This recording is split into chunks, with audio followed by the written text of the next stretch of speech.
আচ্ছা, আমি এটা এই পার্টটুকু আগের দিনকে বলেছিলাম। তো আমি তাও আরেকবার ছোট করে তোমাদের রিক্যাপ করে দিচ্ছি।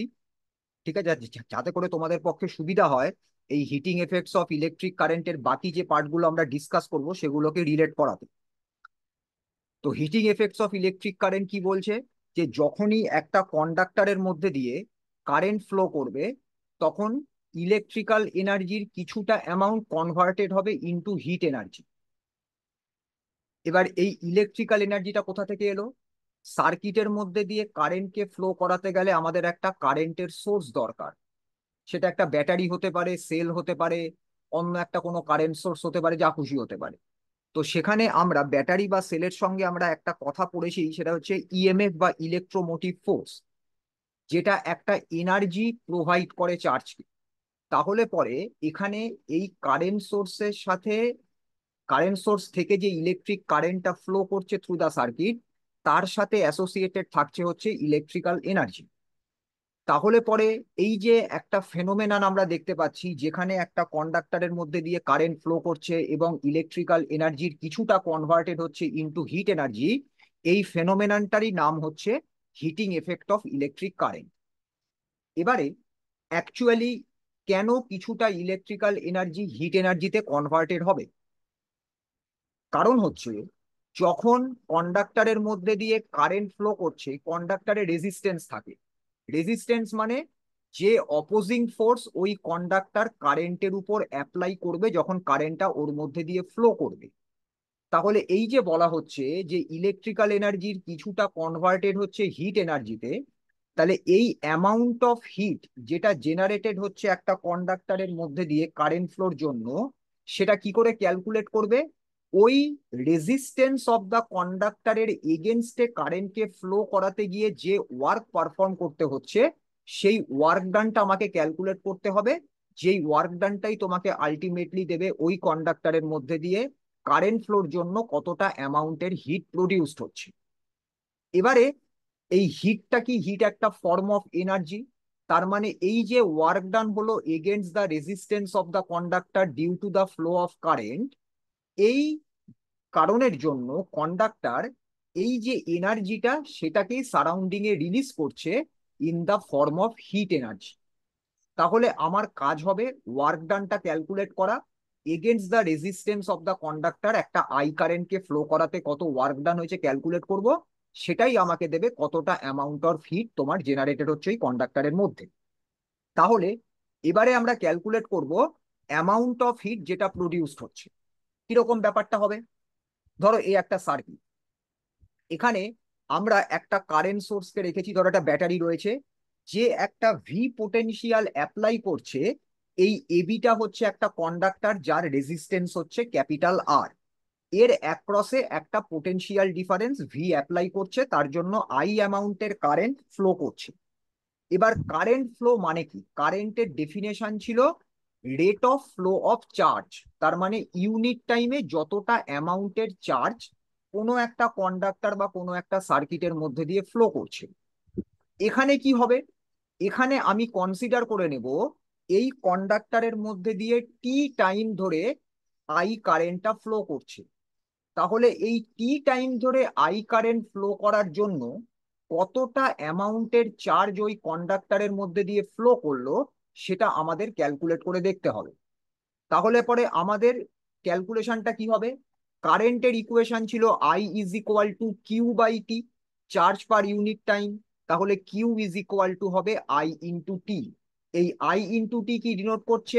আই অ্যামাউন্টের কারেন্ট টি টাইম ধরে যদি একটা কন্ডাক্টরের মধ্যে দিয়ে ফ্লো করে, তাহলে কতটা অ্যামাউন্ট অফ চার্জ ওই কন্ডাক্টরের মধ্যে দিয়ে সেম টি টাইমের জন্য ফ্লো করলো। এবার দেখো, কন্ডাক্টরের মধ্যে চার্জটা কোন দিকে ফ্লো করবে? কনভেনশনাল কারেন্ট যেদিকে, চার্জও সেই দিকেই ফ্লো করবে, এটা আমাদের কনভেনশন। তাহলে এখানে ব্যাটারির পজিটিভ টার্মিনালের সঙ্গে কন্ডাক্টরের এ কানেক্টেড, ব্যাটারির নেগেটিভ টার্মিনালের সঙ্গে কন্ডাক্টরের বি কানেক্টেড। তার মানে এ হচ্ছে at a higher potential, B হচ্ছে অ্যাট এ লোয়ার পোটেনশিয়াল। এই তাহলে এ আর বি এর মধ্যে যে পোটেনশিয়াল ডিফারেন্স, সেই পোটেনশিয়াল ডিফারেন্সটাই এই ব্যাটারিটা প্রোভাইড করছে। তাহলে এই চার্জটা যখন কন্ডাক্টরের মধ্যে দিয়ে এ থেকে বি এর দিকে যাবে, তখন এই চার্জটা এই পোটেনশিয়াল ডিফারেন্স ভি এর ইনফ্লুয়েন্সে ফ্লো করবে through the conductor from A to B. তাহলে এই ভি পোটেনশিয়াল ডিফারেন্সের মধ্যে দিয়ে কিউ অ্যামাউন্টের চার্জ যদি ফ্লো করে, তাহলে amount of work done by the electric field কত হবে? Charge into potential difference. তাহলে আমাদের ইকুয়েশনটা কি হলো? W is equal to Q into V. Q is equal to I T, তাহলে ডাব্লিউ ইজ ইকুয়াল টু হলো আইটি ইন্টু ভি। এবার তোমরা যদি আমাকে কোয়েশ্চেন করো, sir W is equal to Q into V এটা কোথা থেকে এলো? অ্যাকচুয়ালি পোটেনশিয়ালের বা পোটেনশিয়াল ডিফারেন্স তুমি যাই বলো, তার ডেফিনেশন হচ্ছে work done per unit charge. তার মানে W by Q is equal to V. এখানে তোমাকে ভি দেওয়া রয়েছে, কিউ তুমি জানো, তাহলে তোমাকে ওয়ার্ক ডান ক্যালকুলেট করতে হবে। সেই কারণের জন্য আমাদের ইকুয়েশনটা হচ্ছে W is equal to Q into V. কিউবের জায়গায় আইটি সাবস্টিটিউট করলাম, তাহলে আমরা ইকুয়েশনটা পেলাম W is equal to IT into V. এই ওয়ার্ক ডানটাকে থেকেই আমাকে এবার ক্যালকুলেট করতে হবে অ্যামাউন্ট অফ হিট জেনারেটেড। কি করে ক্যালকুলেট করব? আমরা এবার ওহমস ল অ্যাপ্লাই করব। ওহমস ল থেকে আমরা কারেন্টের সাথে কন্ডাক্টরের রেজিস্ট্যান্স এবং তার অ্যাক্রসে পোটেনশিয়াল ডিফারেন্সকে রিলেট করাতে পারি। তাহলে আমরা যদি ওহমস লর ম্যাথামেটিক্যাল ফর্মটা অ্যাপ্লাই করি, তাহলে কি পাবো? V is equal to I into R. এই V is equal to I into R ওই W is equal to IT into V এর মধ্যে পুট করে দাও। যেই মোমেন্টে পুট করবে, দেখো এরকম একটা ইকুয়েশন পাবে, আইটি ইন্টু আই আর।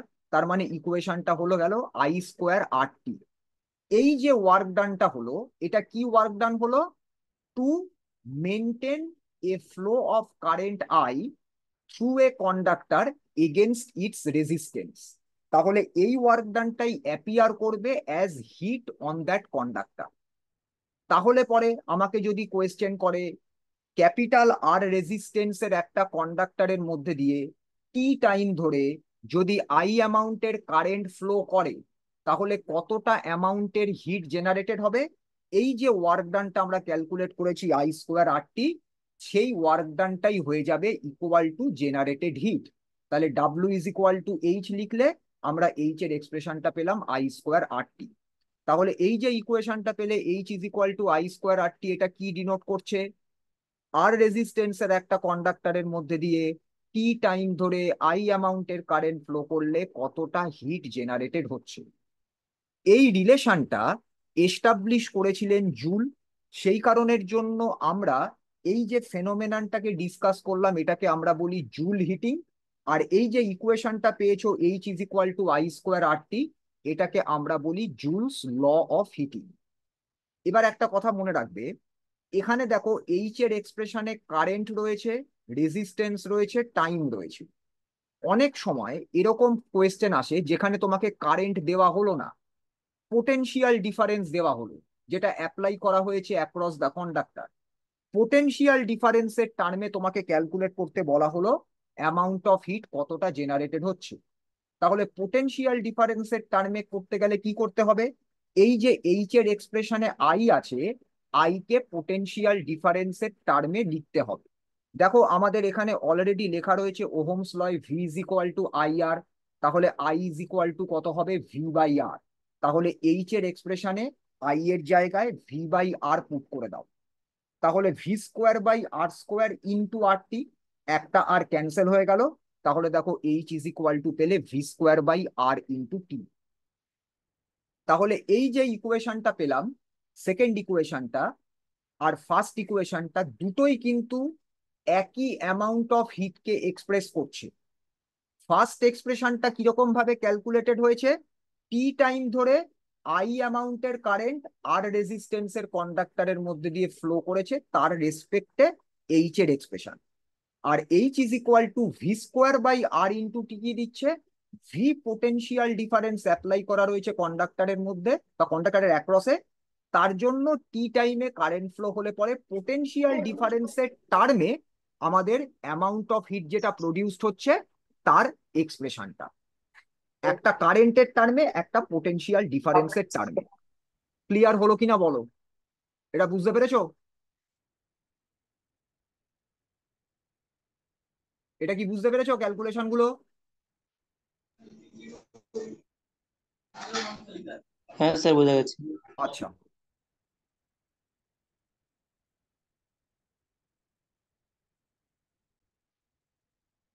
এবারে এই দুটো যে এক্সপ্রেশন পেলাম, H is equal to I square R T, এর মধ্যে, আর তোমার H is equal to V square by R into T, এর মধ্যে বেশি ফেমাস হচ্ছে H is equal to I square R T, এই ইকুয়েশনটা। তাহলে এখান থেকে আমরা কি কি কন্ডিশন পাবো? যদি তোমাকে জিজ্ঞাসা করে যে একটা কন্ডাক্টরের মধ্যে দিয়ে একটা স্টেডি ইলেকট্রিক কারেন্ট ফ্লো করছে, তাতে তার অ্যামাউন্ট অফ হিট যেটা জেনারেটেড হচ্ছে সেটা কোন কোন ফ্যাক্টরের উপর ডিপেন্ড করে? তিনটে ফ্যাক্টরের উপর ডিপেন্ড করে, দেখতে পাচ্ছ, একটা কারেন্ট, একটা রেজিস্ট্যান্স, একটা টাইম। কিভাবে ডিপেন্ড করবে? কারেন্টের স্কোয়ারের সাথে এইচ হচ্ছে ডাইরেক্টলি প্রপোর্শনাল। তাহলে ফার্স্ট পয়েন্ট হচ্ছে যে কারেন্ট, যে স্টেডি কারেন্টটা ওই কন্ডাক্টরের মধ্যে দিয়ে একটা সার্টেন টাইম ধরে পাস করলো, তার জন্য যে হিটটা প্রডিউসড হলো সেটা হলো প্রথম directly proportional to the square of the electric current. এবার আর এর সাথে এইচ ডাইরেক্টলি প্রপোর্শনাল, তার মানে directly proportional to the resistance of the conductor. আর টাইম রয়েছে, যে টাইমের জন্য কারেন্টটাকে ফ্লো করিয়েছো, তাহলে টাইমের সাথেও দেখো এইচটা হচ্ছে ডাইরেক্টলি প্রপোর্শনাল, তাহলে directly proportional to the time, যে টাইমের জন্য তুমি কারেন্টটাকে কন্ডাক্টরের মধ্যে দিয়ে ফ্লো করিয়েছো। এইবার এখানে একটা খুব কনফিউশন হয় স্টুডেন্টদের মধ্যে, H is equal to I square R T, এই ইকুয়েশনটা আমরা কখন অ্যাপ্লাই করব? যদি আমরা দেখি কারেন্টের এসআই ইউনিট, রেজিস্ট্যান্সের এসআই ইউনিট, টাইমের তো এসআই সিজিএস বলে কোনো কিছু নেই, সেগুলো সবই হচ্ছে টাইমের সেকেন্ড। তার মানে যদি আমাকে এসআই সিস্টেম বা এসআই ইউনিট দেওয়া হয়, তখন আমরা ইউজ করব H is equal to I square R টি।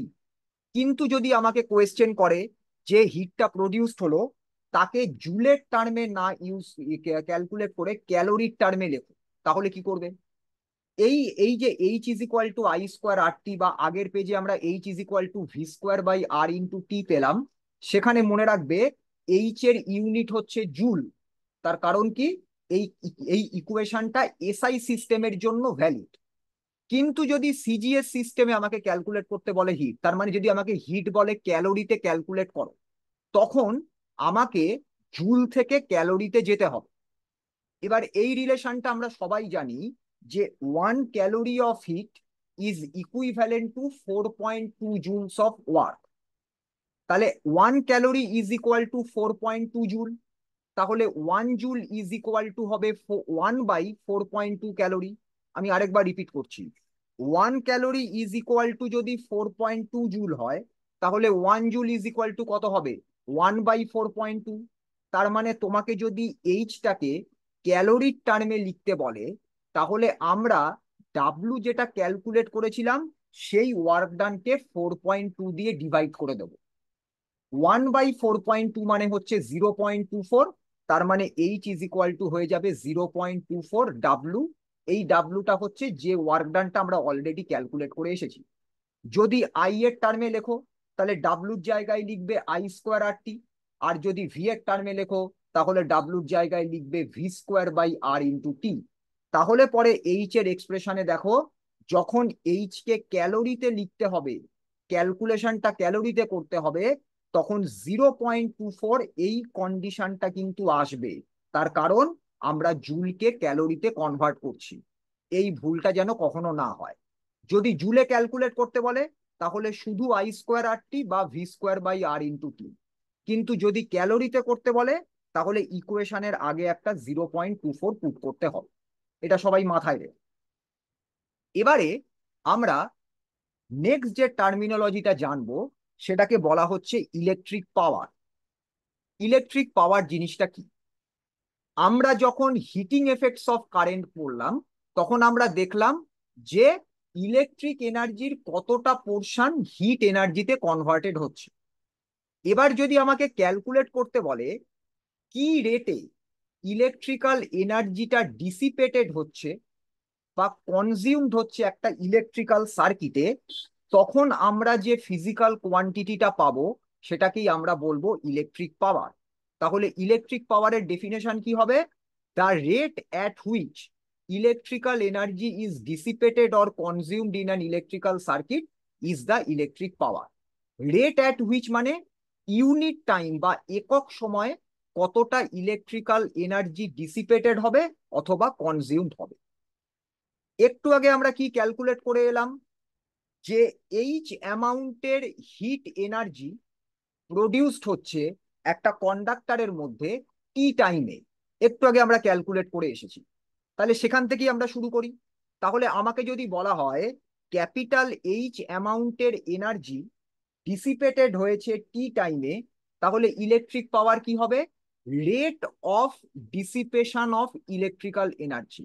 তার মানে টি টাইমে এইচ অ্যামাউন্টের হিট এনার্জি ডিসিপেটেড হয়েছে, তাহলে একক সময়ে বা ইউনিট টাইমে কতটা অ্যামাউন্ট অফ এনার্জি ডিসিপেটেড হবে। ইউনিট টাইমে অ্যামাউন্ট অফ এনার্জি ডিসিপেশন মানেই হচ্ছে rate at which you are calculating the dissipation of electrical energy. তাহলে H amount of energy T টাইমে ডিসিপেটেড হলে ইউনিট টাইমে অ্যামাউন্ট অফ এনার্জি যেটা ডিসিপেটেড হবে সেটা কিভাবে ক্যালকুলেট করব? এইচ কে টি দিয়ে ডিভাইড করে দেবো। যেই মোমেন্টে এইচ কে টি দিয়ে ডিভাইড করে দেবে সেটাই তোমাকে দেবে ইলেকট্রিক পাওয়ার। তাহলে পরে ইলেকট্রিক পাওয়ার, পাওয়ারকে আমরা ক্যাপিটাল পি দিয়ে লিখি।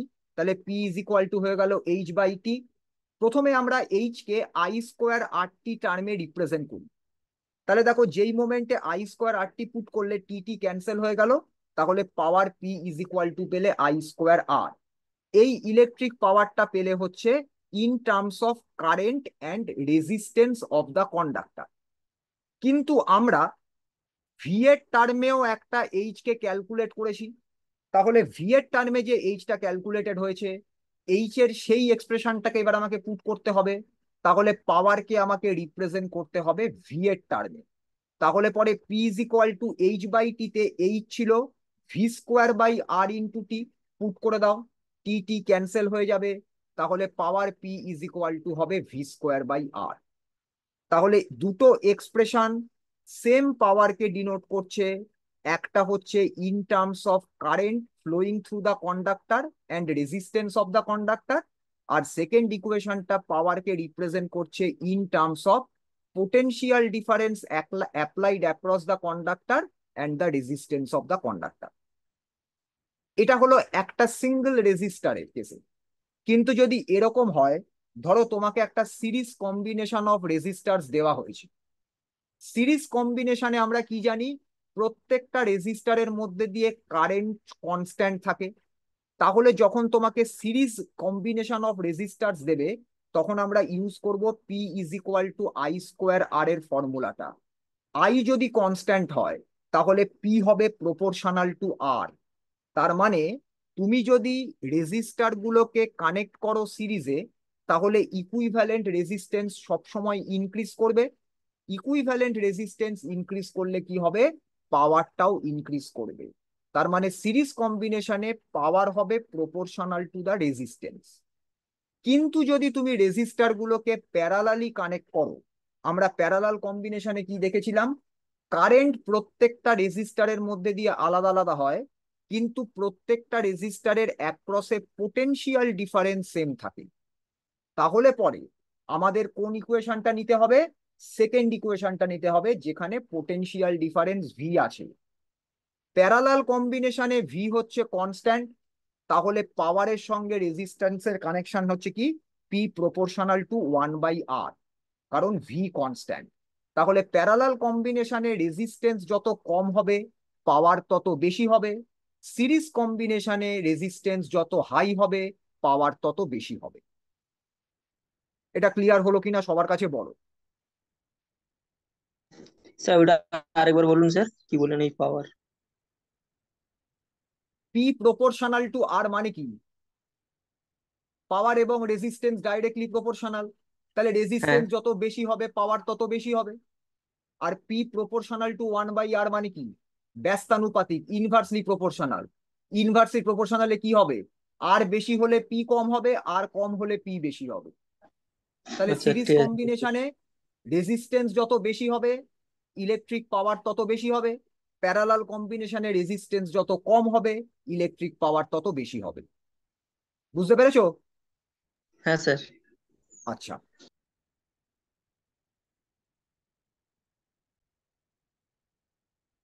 এবার দেখো, তাহলে আমরা ইলেকট্রিক পাওয়ারটাকে ডিসকাস করলাম। এবার ইলেকট্রিক পাওয়ারের ইউনিট আছে, এই ইউনিট নিয়ে কোয়েশ্চেন দেয়। ইলেকট্রিক পাওয়ারের কি কি ইউনিট আমরা পাই? যদি তুমি বলো এসআই ইউনিট, তাহলে ইলেকট্রিক পাওয়ার মানে হচ্ছে এনার্জি বাই টাইম। এনার্জির এসআই ইউনিট হচ্ছে জুল, টাইমের এসআই ইউনিট হচ্ছে সেকেন্ড। তাহলে পরে SI unit of electric power কি হবে? জুলস পার সেকেন্ড, যেটাকেই আমরা বলি হচ্ছে ওয়াট। তাহলে ওয়াটও যা, জুলস পার সেকেন্ডও তাই। তাহলে তোমাকে যদি বলা হয় 1 ওয়াটকে জুল পার সেকেন্ডের টার্মে লেখো, তাহলে কি লিখবে? 1 watt is equal to 1 joule divided by 1 second. একই জিনিস। তাহলে পরে তোমাকে যদি বলা হয় 1 ওয়াট বলতে কি বোঝো?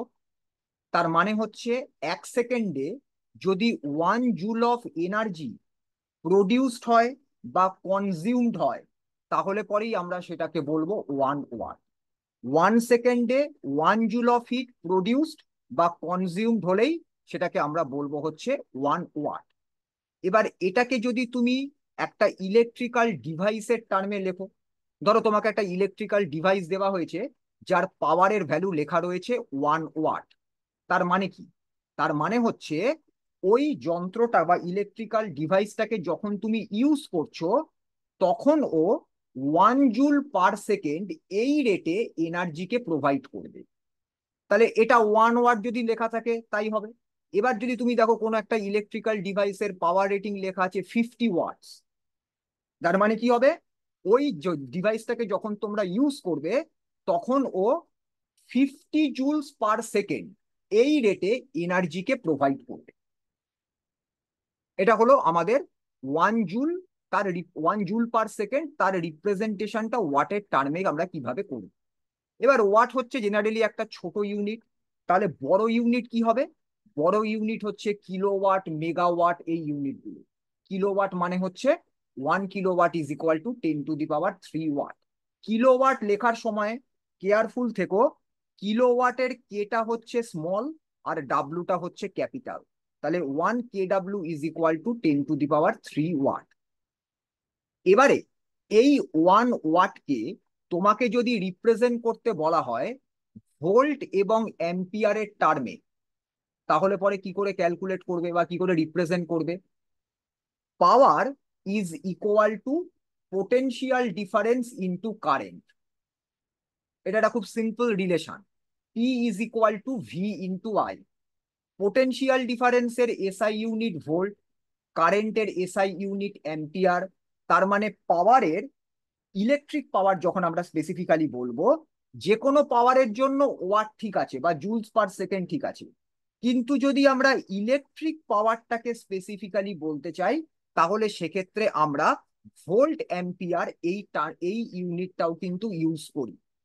তার মানে এই যে 1 ওয়াট সমান 1 জুল পার সেকেন্ড আমরা লিখেছি, এটাকে যদি তোমরা ভোল্ট ইন্টু অ্যাম্পিয়ারের টার্মে লিখতে চাও, তাহলে পরে এটা ইজ ইকুয়াল টু হবে 1 ভোল্ট ইন্টু 1 অ্যাম্পিয়ার। তাহলে পরে একটা ইলেকট্রিক্যাল ডিভাইস, তার মধ্যে দিয়ে যদি তুমি তার পাওয়ার রেটিং দেখো 1 ওয়াট লেখা রয়েছে, তার মানে আমরা কি বলেছি একটু আগে, যে এই ডিভাইসটা আইদার কনজিউম করবে বা প্রডিউস করবে এনার্জি কি রেটে? 1 জুল পার সেকেন্ড রেটে। কখন? যদি তুমি ওর অ্যাক্রসে একটা 1 ভোল্ট পোটেনশিয়াল ডিফারেন্স অ্যাপ্লাই করো এবং তার জন্য ওর মধ্যে দিয়ে 1 অ্যাম্পিয়ার কারেন্ট ফ্লো করে। তাহলে দেখো কন্ডিশন গুলোকে আমরা একসাথে কম্বাইন করে লিখলাম যে if a device has a power rating of 1 watt, it means it either consumes or produces energy at a rate of 1 joule per second given a voltage of 1 volt. এই voltage of 1 volt মানে এই potential ডিফারেন্সটা তোমরা apply করেছো ওই ডিভাইসের অ্যাক্রসে, এবং তার জন্য ওই ডিভাইসের মধ্যে দিয়ে 1 অ্যাম্পিয়ার অফ কারেন্ট ফ্লো করছে। দেখো এটা ক্লিয়ার হলো কিনা সবার কাছে বলো। বুঝতে পেরেছো? হ্যাঁ স্যার। আচ্ছা, এবার ইলেকট্রিক পাওয়ার হয়ে গেল। এবার কি করব? Electric energy. ওই যে হিট এনার্জির কনভার্সনটা পেয়েছিলাম, সেখান থেকে এবার আমরা ইলেকট্রিক এনার্জিতে যাব। তাহলে ইলেকট্রিক এনার্জি মানে কি? এনার্জি মানে এবিলিটি অফ ডুইং ওয়ার্ক, কার্য করার সামর্থ্যকে শক্তি বলে, এটা আমরা জানি, এটা আমরা ওয়ার্ক পাওয়ার এনার্জি যখন পড়েছি তখন আমরা জেনেছি। তাহলে ইলেকট্রিক এনার্জি কি হবে? ইলেকট্রিক এনার্জি হবে ability of doing work or producing heat. কেন? কারণ যখন একটা কন্ডাক্টরের মধ্যে দিয়ে ইলেকট্রিক কারেন্ট ফ্লো করছে, তখন অলরেডি আমরা দেখে এসেছি কন্ডাক্টরের রেজিস্ট্যান্সের অ্যাক্রসে একটা ওয়ার্ক ডান হচ্ছে। তাহলে ইলেকট্রিক এনার্জি কি তোমার ইয়ে করবে, রিপ্রেজেন্ট করবে এই ওয়ার্কের এবিলিটি, বা এই ওয়ার্কের জন্য যে হিটটা প্রডিউসড হচ্ছে সেই প্রোডাকশন অফ হিট। কেন? কারণ একটা ইলেকট্রিক স্টেডি কারেন্ট কন্ডাক্টরের মধ্যে দিয়ে ফ্লো করছে বলে। দেখো সেটাই লেখা রয়েছে, electric energy is the ability to do work or produce heat as a result of the flow of electric charge through a conductor. এবার electric power is equal to electric energy by time. তাহলে electric energy কি হবে? Electric power into time. Power into time মানেই তুমি calculate করছো total amount of work যেটা হচ্ছে due to the flow of electric current. তাহলে পাওয়ার মানে মনে রাখবে এনার্জি বাই টাইম, আর এনার্জি মানে পাওয়ার ইনটু টাইম। তাহলে যখন তোমাকে ইলেকট্রিক এনার্জি বলবে তখন তোমাকে নিতে হবে ইলেকট্রিক পাওয়ার ইনটু টাইম। একটু আগে আমরা ইলেকট্রিক পাওয়ার পড়ার সময়তে দেখে এসেছি পাওয়ারের ইউনিট ছিল জুল পার সেকেন্ড। জুল কার ইউনিট? এনার্জির ইউনিট। সেই কারণের জন্য আমরা এসআই ইউনিট অফ ইলেকট্রিক এনার্জিকে বলি হচ্ছে জুল। এবারে এই জুলটাকে ইলেকট্রিক এনার্জির টার্মে আমি রিপ্রেজেন্ট করব। তাহলে জুল ইজ ইকুয়াল টু কি হবে? জুল ইজ ইকুয়াল টু হচ্ছে পাওয়ারের এসআই ইউনিট ওয়াট, তার মানে জুল ইজ ইকুয়াল টু হচ্ছে ওয়াট ইনটু সেকেন্ড। এবারে তোমাদের আমাদের সবার বাড়িতে ইলেকট্রিক মিটার আছে, সেখানে আমাদের ইলেকট্রিসিটির বিল আসে। সেই ইলেকট্রিসিটির বিল থেকে আমরা দেখতে পাই কতটা টাকা আমাকে দিতে হবে। এবার এই ইলেকট্রিসিটির বিল কিভাবে তৈরি হয়, সেটা ডোমেস্টিক পারপাস বলো বা কমার্শিয়াল পারপাস বলো, সেখানে কিলোওয়াট আওয়ার বলে একটা ইউনিট আছে, যে ইউনিটটার টার্মে আমাদের এই ইলেকট্রিসিটির বিলটা তৈরি হয়। তাহলে প্রথমে আগে আমাকে জানতে হবে কিলোওয়াট আওয়ার জিনিসটা কি। ধরো তোমাকে একটা ইলেকট্রিক অ্যাপ্লায়েন্স দেওয়া হয়েছে যার পাওয়ার রেটিং হচ্ছে 1 কিলোওয়াট। সেটাকে তুমি 1 ঘন্টা ধরে ইউজ করলে, তাহলে যতটা এনার্জি এই ডিভাইসটা কনজিউম করবে সেটাই হবে ইকুয়াল টু 1 কিলোওয়াট আওয়ার।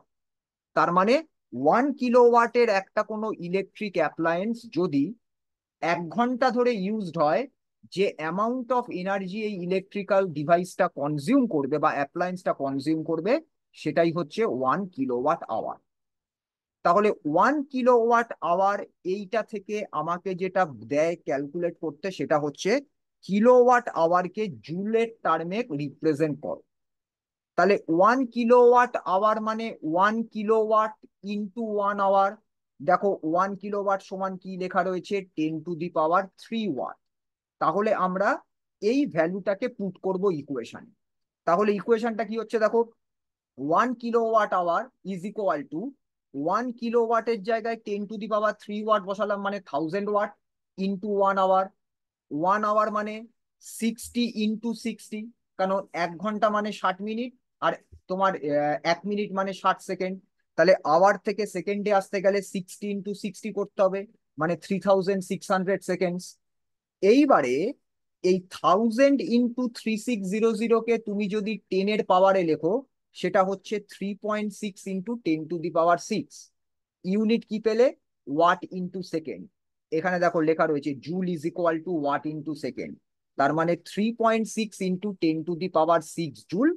এইটা হচ্ছে 1 কিলোওয়াট আওয়ারের representation in terms of joule. তাহলে 1 কিলোওয়াটের একটা ইলেকট্রিক্যাল অ্যাপ্লায়েন্স 1 ঘন্টা ধরে রান করলে এই অ্যামাউন্টের এনার্জিকে কনজিউম করবে। এবার যখন ইলেকট্রিসিটির বিল হয়, তৈরি হয় ডোমেস্টিকে, তখন এটাকে মেজার করা হয় in terms of board of trade unit, যেটাকে আমরা বিওটি ইউনিট বলি বা সিম্পলি ইউনিট বলি। 1 বিওটি বা 1 ইউনিট মানেই হচ্ছে 1 কিলোওয়াট আওয়ার। তার মানে যখন তোমার বাড়িতে বিভিন্ন ইলেকট্রিক্যাল অ্যাপ্লায়েন্স রান করছে, যেই মোমেন্টে total amount of energy consumed হলো বাড়িতে 3.6 × 10⁶ সঙ্গে সঙ্গে তোমার ইলেকট্রিক মিটারে 1 ইউনিট ইনক্রিজ করলো। আবার ইউজ করছো, এনার্জি কনজিউমড হচ্ছে, যেই মোমেন্টে আবার 3.6 × 10⁶ হবে, আবার 1 ইউনিট বাড়বে। তার মানে এভরি 3.6 × 10⁶ অফ এনার্জি কনজামশন হতে থাকলে তোমার মিটারের রিডিং 1 ইউনিট করে ইনক্রিজ করতে থাকবে। তার মানে 1 ইউনিট বলো বা 1 বিওটি বলো, সেটা হচ্ছে সিম্পলি 1 কিলোওয়াট আওয়ার। এবার যত ইউনিট তোমার হবে, তত ইউনিট অনুযায়ী তোমার বিল তৈরি হবে। দেখবে কারোর ধরো মিটারে রিডিং দেখাচ্ছে 3 মাসে ধরো ইউজ করে, আমরা আমরা যারা তোমার মানে স্টেট ইলেকট্রিসিটি বোর্ডের আন্ডারে, আমাদের দেখবে ইলেকট্রিসিটির বিল জেনারেটেড হয় হচ্ছে 3 মাস বাদে বাদে। কিন্তু যারা কলকাতায় থাকো, যারা সিএসসির আন্ডারে, তাদের দেখবে মান্থলি বিল, এবং সেখানে ইউনিট লেখা থাকে। যদি লেখা থাকে 100 ইউনিট কারেন্ট তোমার এবারে মিটারে রিডিং এসছে, তার মানে 100 বার 3.6 × 10⁶ অফ এনার্জি ইউজড হয়েছে টোটাল মান্থ। এটাকেই আমরা বলি 1 unit or 1 board of trade unit, যেটা থেকে আমাদের ডোমেস্টিক কনজামশন অফ ইলেকট্রিসিটিকে মেজার করা হয়। দেখো এটা ক্লিয়ার হলো কিনা বলো। হ্যাঁ স্যার, বুঝতে পেরেছি। আচ্ছা, এইবারে আমরা এই চ্যাপ্টারের একদম লাস্টে, সেটা হচ্ছে থার্মো ইলেকট্রিক এফেক্ট। আমাদের ফিজিক্সে বিভিন্ন রকম ব্রাঞ্চ আছে। থার্মো ইলেকট্রিক এফেক্ট হচ্ছে ফিজিক্সের এমন একটা ফেনোমেনন, যার মধ্যে হিট এনার্জি থেকে ইলেকট্রিক্যাল এনার্জি বা ইলেকট্রিক্যাল এনার্জি থেকে হিট এনার্জি, একটা মেটেরিয়ালের মধ্যে যে ইন্টার কনভার্সন, একটা থেকে আরেকটায় রূপান্তর, এই ব্যাপারটাকে নিয়ে ডিল করা হয়। তাহলে থার্মো ইলেকট্রিসিটি হচ্ছে কি, মানে ইট involves inter conversion of heat energy and electrical energy in a material. এবার এর কিছু ক্যারেক্টারাইজিং এফেক্ট আছে। 3 ধরনের এফেক্ট আছে যেটা দিয়ে থার্মো ইলেকট্রিক এফেক্টকে ক্যারেক্টারাইজ করা হয়: সিবেক effect, Peltier effect, Thomson effect. Thomson effect তোমাদের নেই, সিবেক আর পেল্টিয়ারটা তোমাদের আছে। ধরো এরকম হলো, তোমাকে একটা সার্কিট দেওয়া হয়েছে, যে সার্কিটটা একই কন্ডাক্টিং মেটেরিয়াল দিয়ে তৈরি নয়, ডিফারেন্ট কন্ডাক্টিং মেটেরিয়াল দিয়ে সার্কিটটা তৈরি করা হয়েছে। সেই সার্কিটের মধ্যে দিয়ে যখন তুমি সার্কিটের মধ্যে দুটো পার্টে যখন একটা টেম্পারেচার গ্রেডিয়েন্ট তৈরি করবে, টেম্পারেচার গ্রেডিয়েন্ট মানে change in temperature per unit length, যখন এরকম একটা কন্ডিশন তৈরি করবে, তখন তুমি দেখবে ওই সার্কিটের মধ্যে কিছু কিছু পয়েন্টে ইলেকট্রোমোটিভ ফোর্স বা ভোল্টেজ জেনারেটেড হচ্ছে।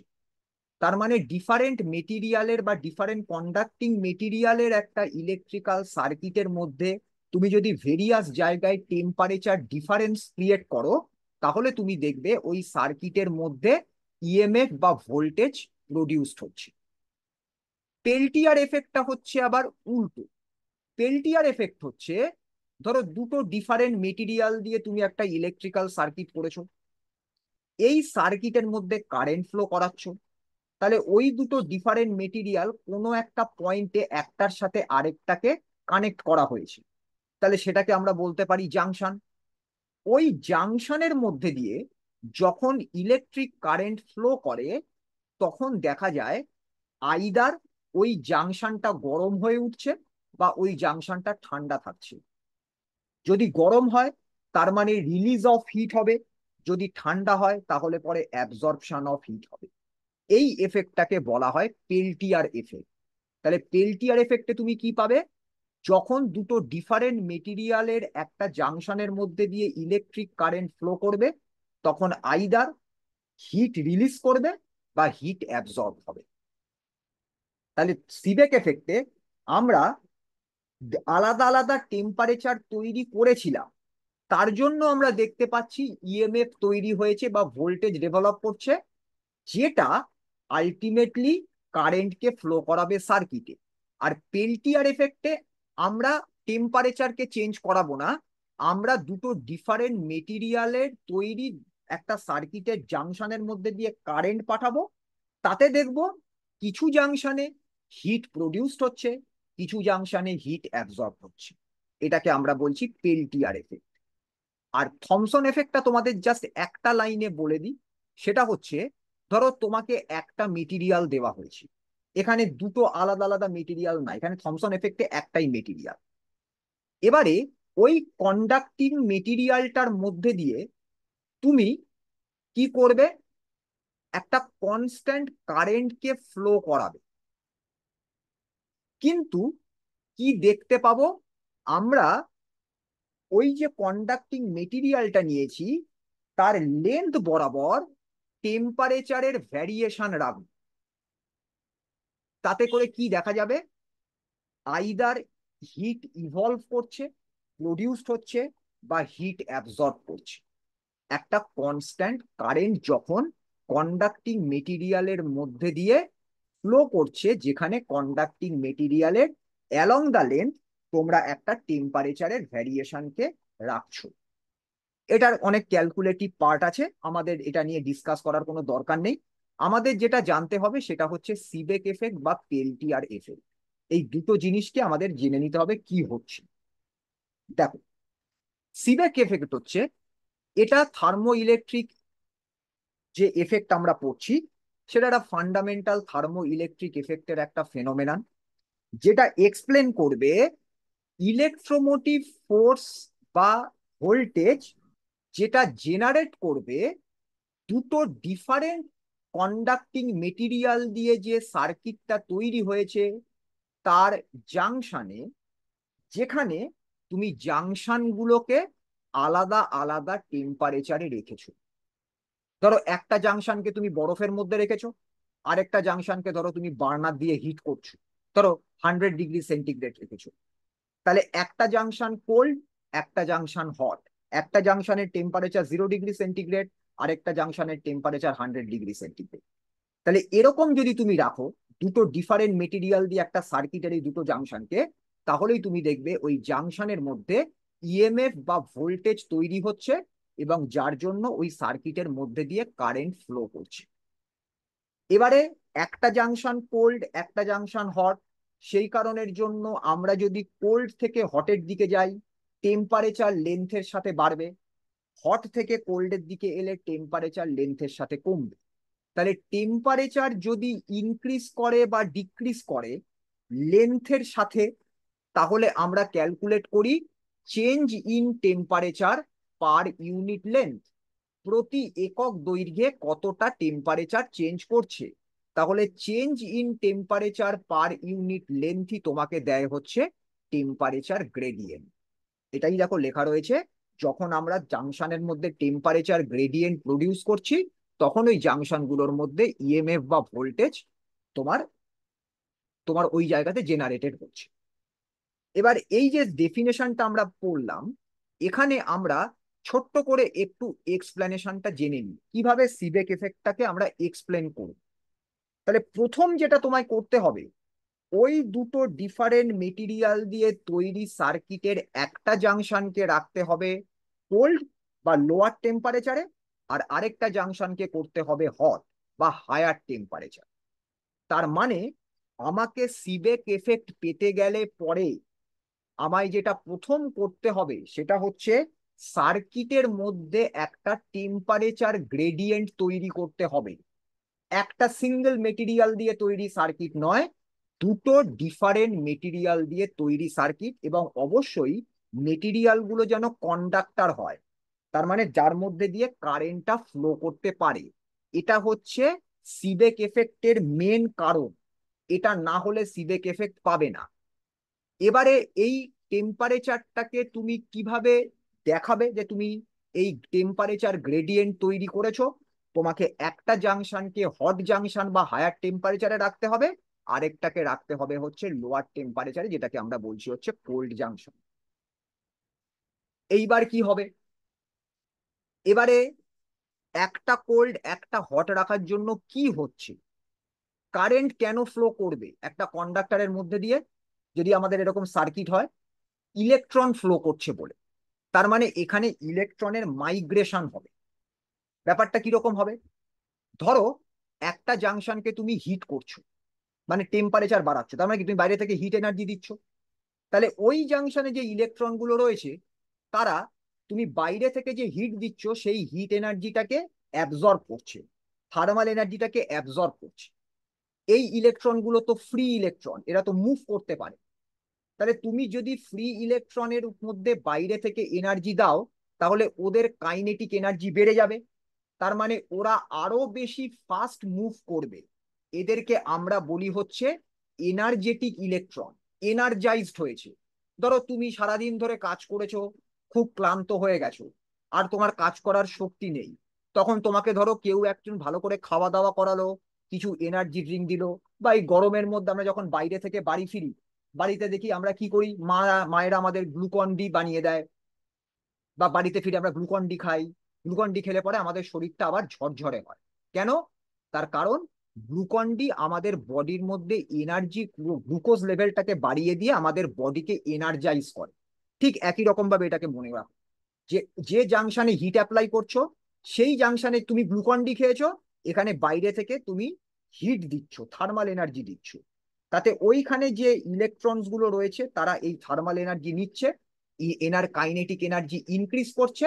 কাইনেটিক এনার্জি ইনক্রিজ করার জন্য এরা মোর এনার্জেটিক হচ্ছে।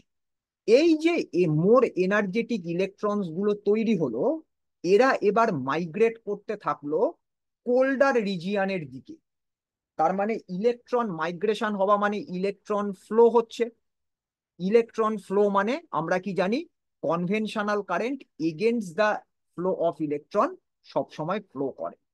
তাহলে এই এনার্জেটিক ইলেকট্রনস গুলো কোল্ডার রিজিয়নের দিকে মাইগ্রেট করছে বলে একটা ফ্লো অফ ইলেকট্রনস তৈরি হচ্ছে, যেটা আলটিমেটলি ইলেকট্রিক কারেন্টকে প্রডিউস করছে।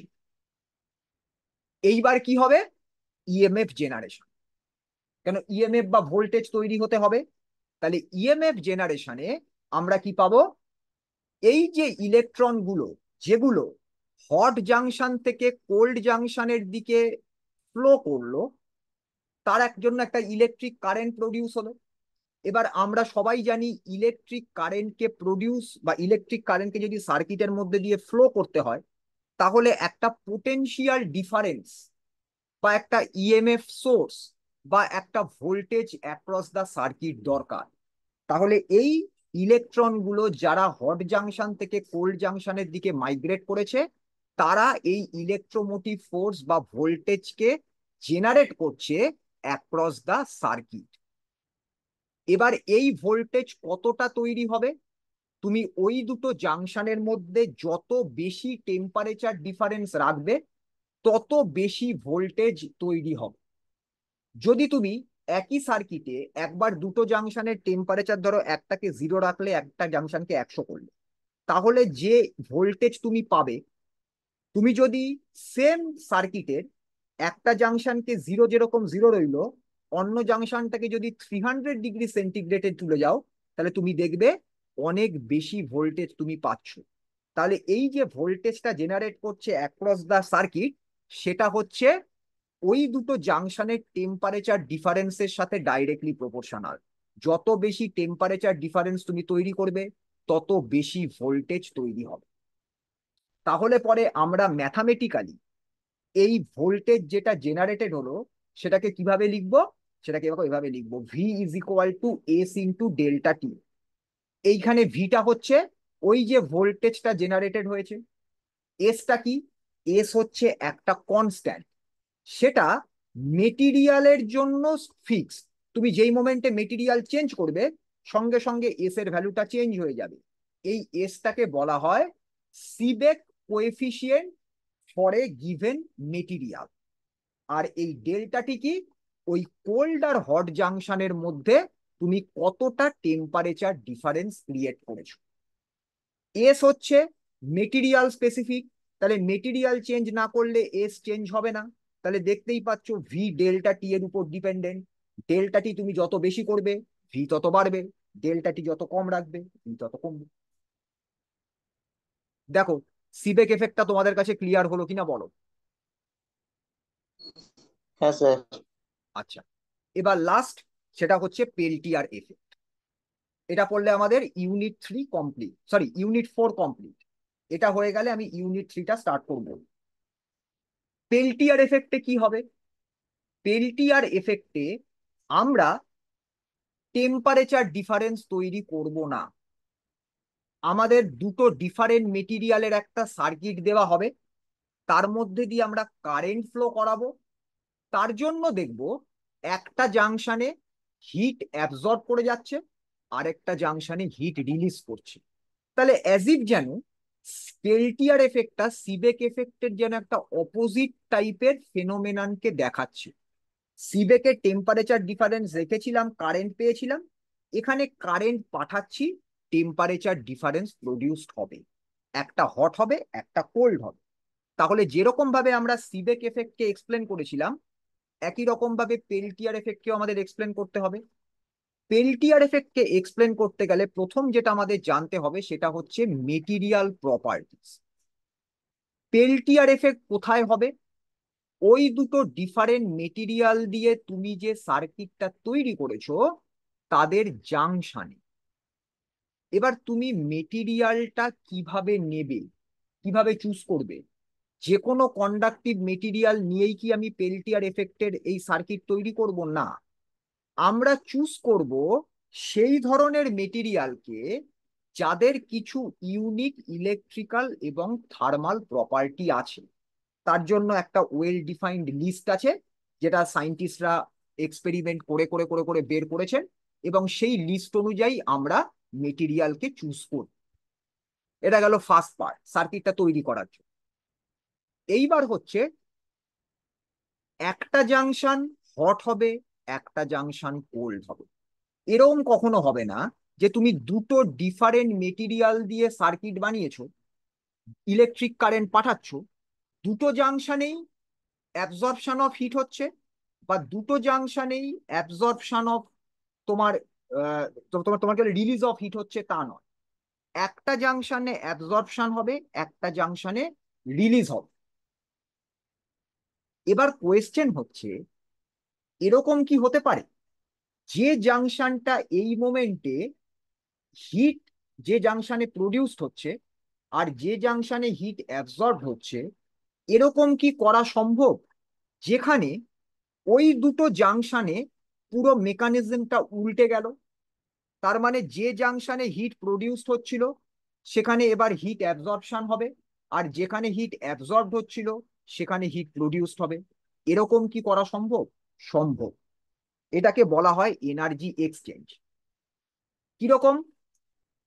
কোন দিকে তুমি ইলেকট্রিক কারেন্টটা পাঠাচ্ছ তার উপর ডিপেন্ড করবে ওই জাংশনের অ্যাবজর্পশন অর রিলিজ অফ হিটের ব্যাপারটা। যদি দেখা যায় সার্কিটের মধ্যে কারেন্টটা অ্যান্টি ক্লকওয়াইজ রোটেট করছে, তার জন্য ধরো ডান দিকের জাংশনে হিট প্রডিউসড হচ্ছে, বাঁ দিকের জাংশনে হিটের অ্যাবজর্পশন হচ্ছে, তুমি কারেন্টটাকে সার্কিটের মধ্যে রিভার্স করে দাও, মানে এবার কারেন্টটাকে ক্লকওয়াইজ ঘোরাও। তখন তুমি দেখবে যে ডান দিকের জাংশনে আগে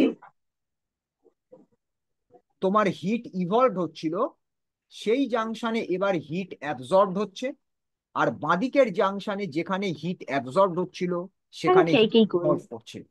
এই কার মাইক অন আছে? মাইকটা মিউট করো। তাহলে এখানে এনার্জি এক্সচেঞ্জ ব্যাপারটা কি হচ্ছে?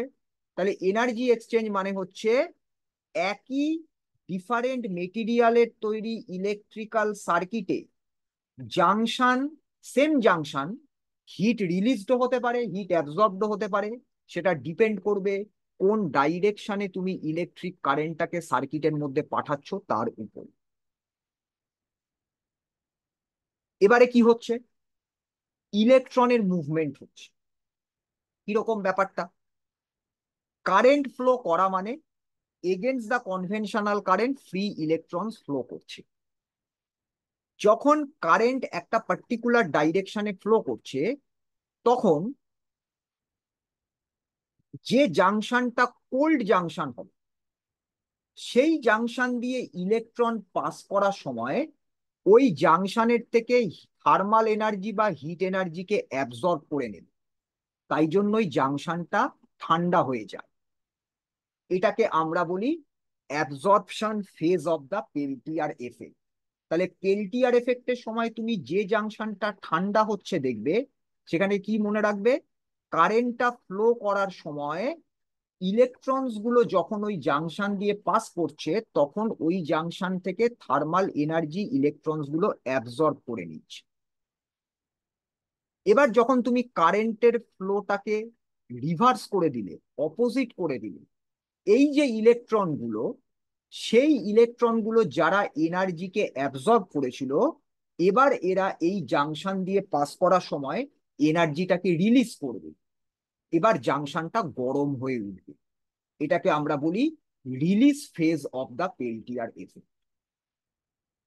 এই কারণের জন্য একই জাংশন একবার ঠান্ডা হতে পারে, আরেকবার গরম হতে পারে, কিন্তু তোমাকে কি করতে হবে, কারেন্টের ডাইরেকশনটাকে রিভার্স করতে হবে। একই দিকে কারেন্ট পাঠিয়ে একই জাংশনকে তুমি কখনো গরম কখনো ঠান্ডা এটা কখনো করতে পারবে না। আর লাস্ট হচ্ছে কি, তোমাকে এবারে এই হিট ট্রান্সফারটাকে কন্ট্রোল করতে হবে। কন্ট্রোল কি করে করবে, আমরা অলরেডি দেখলাম, আমরা কারেন্টের ডাইরেকশনকে রিভার্স করালেই আমরা কন্ট্রোল করতে পারছি। তাহলে পরে আমাদের এই হিট ট্রান্সফার প্রসেসটা, ঠান্ডা থেকে গরম হওয়া বা গরম থেকে ঠান্ডা হওয়া, এটাকে আমরা কন্ট্রোল করতে পারবো সিম্পলি ইলেকট্রিক কারেন্টের ডাইরেকশনকে চেঞ্জ করে। এই যে কন্ট্রোলেবিলিটিটা, এটাকেই ইউজ করা হয় থার্মো ইলেকট্রিক কুলার বা থার্মো ইলেকট্রিক হিটারের মধ্যে। কুলারে কি হচ্ছে, পেল্টিয়ার এফেক্ট ইউজ করে সারাউন্ডিং থেকে হিটকে অ্যাবজর্ব করে নেওয়া হচ্ছে, যেটাই আলটিমেটলি প্রোভাইড করছে কুলিং এফেক্ট। আবার যখন ঠান্ডার সময় আমার রুম হিটার ইউজ করছি, তখন আমরা আবার পেল্টিয়ার এফেক্ট ইউজ করছি, কিন্তু এবার এটাকে এমন ভাবে ইউজ করছি যাতে হিট সারাউন্ডিং এ অ্যাবজর্ব না হয়ে হিট তৈরি হয়ে হিটটা রিলিজড হচ্ছে সারাউন্ডিং এ, যাতে সারাউন্ডিংটা গরম হয়ে পড়ছে। এইটা হচ্ছে আমাদের পেল্টিয়ার এফেক্ট। এটা তোমাদের ক্লিয়ার হলো কিনা বলো, বুঝতে পেরেছো? হ্যাঁ স্যার। আচ্ছা, এই হয়ে গেল আমাদের ইউনিট 4 কমপ্লিট, যেটা হচ্ছে কারেন্ট ইলেকট্রিসিটি। এবারে আমি স্টার্ট করব ইউনিট 3। দাঁড়াও, এবার এটাকে আমি ক্লোজ করি, তারপর ইউনিট 3 স্টার্ট করছি।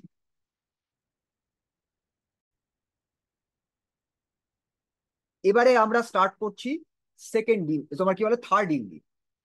এটা আগে পড়ে পরে ওটা পড়লে ভালো হতো, কিন্তু যেহেতু তোমাদের কলেজে অলরেডি কারেন্ট ইলেকট্রিসিটিটা আগে পড়ানো হয়ে গেছিল, আর তোমাদের ইন্টারনাল এক্সামিনেশনের মধ্যেও ছিল, সেই কারণের জন্য কারেন্ট ইলেকট্রিসিটি আমরা আগে করে নিলাম। এবার আমরা ইলেকট্রোস্ট্যাটিক্সটা পড়ব। ইলেকট্রোস্ট্যাটিক্স মানে হচ্ছে যেখানে ইলেকট্রিক চার্জ হচ্ছে স্ট্যাটিক, তারা মুভ করতে পারে না। এটা কিরকম ভাবে তৈরি হলো, ব্যাপারটা কোথা থেকে আসলো ইলেকট্রোস্ট্যাটিক্স ব্যাপারটা, আমি তিনটে এক্সাম্পল তোমাদেরকে দিচ্ছি। এই তিনটে এক্সাম্পল আমাদের খুব কমন এক্সাম্পল। কিরকম, আমরা প্রথমে একটু ইন্ট্রোডাকশনে ছোট করে পড়ে নিই। ধরো তোমাকে একটা গ্লাস রড দেওয়া হয়েছে, সেই গ্লাস রডটাকে তোমাকে একটা সিল্কের কাপড় দেওয়া হয়েছে, যেটা দিয়ে তুমি গ্লাস রডটাকে ঘষলে। এবার ধরো তুমি বাড়িতে রয়েছো, স্নান করে এসছো, ধরো তোমার মাথাতে শ্যাম্পু ট্যাম্পু করে এসছো, একটা প্লাস্টিকের কম বা চিরুনিকে তোমার এই ড্রাই হেয়ারের মধ্যে দিয়ে কয়েকবার পাস করালে। বা ধরো এবোনাইট একটা রড দেওয়া হয়েছে, সেটাকে ফ্লানেলের একটা পিস দিয়ে রাব করলে বা ঘষলে, এদের সবার তুমি একটা কমন ফেনোমেনান বা প্রপার্টি দেখতে পাবে। কি প্রপার্টি? বাড়ির সেকেন্ড এক্সাম্পলটা তোমরা বাড়িতে করতে পারো। ভেজা চুলে হবে না, শুকনো চুল হবে, এবং সবচাইতে ভালো যদি শ্যাম্পু করার পর করতে পারো। যখন এই শুকনো চুলের মধ্যে দিয়ে চিরুনি দিয়ে আঁচড়াবে, আঁচড়ানোর পর ছোট ছোট কাগজের টুকরোর কাছে প্লাস্টিকের চিরুনিটা নিয়ে যাও, তুমি দেখতে পাবে প্লাস্টিকের চিরুনিটা ওই ছোট ছোট কাগজের টুকরোগুলোকে অ্যাট্রাক্ট করছে। এই যে তিনটে এক্সাম্পল আমি দিয়েছি, এই তিনটে এক্সাম্পলের প্রত্যেকটাতেই এই ঘটনাগুলো ঘটানোর পর, গ্লাস রডকে একটা সিল্ক দিয়ে ঘষার পর, বা একটা এবোনাইট রডকে ফ্লানেল দিয়ে রাব করার পর, বা প্লাস্টিক কমকে ড্রাই হেয়ারের মধ্যে দিয়ে পাস করানোর পর, এদের লাইট অবজেক্ট, ছোট ছোট কাগজের টুকরো, স্ট্র, লাইট ফেদার, এদেরকে অ্যাট্রাক্ট করার একটা প্রপার্টি বা পাওয়ার তৈরি হয়। যখন এই পাওয়ার গুলো তৈরি হয়, তখন আমরা এই রাব সাবস্টেন্স গুলোকে, বা যে সাবস্টেন্স গুলোকে ঘষা হয়েছে, তাদেরকে আমরা বলি তারা ইলেকট্রিফাইড হয়েছে বা ইলেকট্রিক্যালি চার্জড হয়েছে। কোয়েশ্চেন হচ্ছে কেন হলো?